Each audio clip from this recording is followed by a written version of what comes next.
দেখো আজকে আমরা প্রোনাউনের অন্যতম একটা ভাগ সেটা হলো রিলেটিভ প্রোনাউন, সেটা সম্পর্কে জেনে নেবো। ঠিক আছে, তো প্রোনাউনের আমরা কতগুলো ভাগ অলরেডি জেনেছি। একটা হলো যেমন পার্সোনাল প্রোনাউন আমরা জেনেছি, ঠিক আছে। 2 নাম্বার হলো পজেসিভ প্রোনাউন জেনেছি, এমফ্যাটিক প্রোনাউন জেনেছি, রিফ্লেক্সিভ প্রোনাউন জেনেছি। তো 5 নাম্বার হচ্ছে রিলেটিভ প্রোনাউন জানবো। এছাড়াও আরও দুটো প্রোনাউন সম্পর্কে জানবো, সেটা হচ্ছে interrogative pronoun and last but not the list তোমার ইন্টারোগেটিভের পরে হচ্ছে রেসিপ্রোকাল প্রোনাউন। ঠিক আছে, অ্যান্ড এছাড়াও মাইনর 3টে ভাগ আরও রয়েছে, সেটা হলো তোমার distributive pronoun, demonstrative pronoun, indefinite pronoun. ঠিক আছে, তো সমস্ত ভাগগুলো আমরা জানবো আজকে। তো একটা প্রাইমারি ডিটেলস আশা করি পেয়ে গেলে। তাহলে প্রোনাউনকে মেনলি 7 ভাগে ভাগ করা হয়, তার মধ্যে আমরা পঞ্চম ভাগে এখন চলছি। তো রিলেটিভ শব্দটা হচ্ছে আত্মীয়, কথার এটা বোঝো মানেটা আত্মীয়, তাই না? তো রিলেটিভ মানেটাও সেরকম দাঁড়াবে। এবং আমরা যখন এটা ব্যাখ্যা করব রিলেটিভ, যেমন একটা সেন্টেন্স দেখো, বেশি কথা না বলে জাস্ট একটা সেন্টেন্স দেখে নেবে, সেখান থেকে একটা আইডিয়া তোমাদের অটোমেটিক জন্মে যাবে যে কি হচ্ছে এবং কেন হচ্ছে। ঠিক আছে, তো একটা সেন্টেন্স আমি যদি বলি, this is the boy, this is the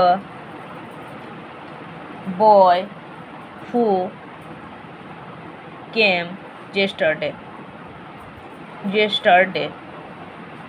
who came yesterday।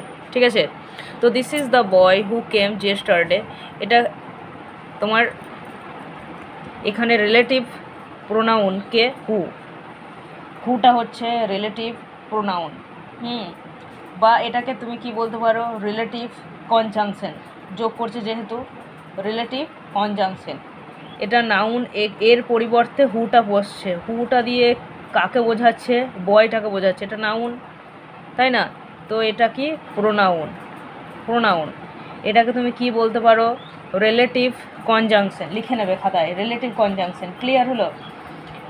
তো হু রিলেট করছে বয়ের সঙ্গে, তাই তো, সেই জন্য একে কি বলছি আমরা, রিলেটিভ প্রোনাউন।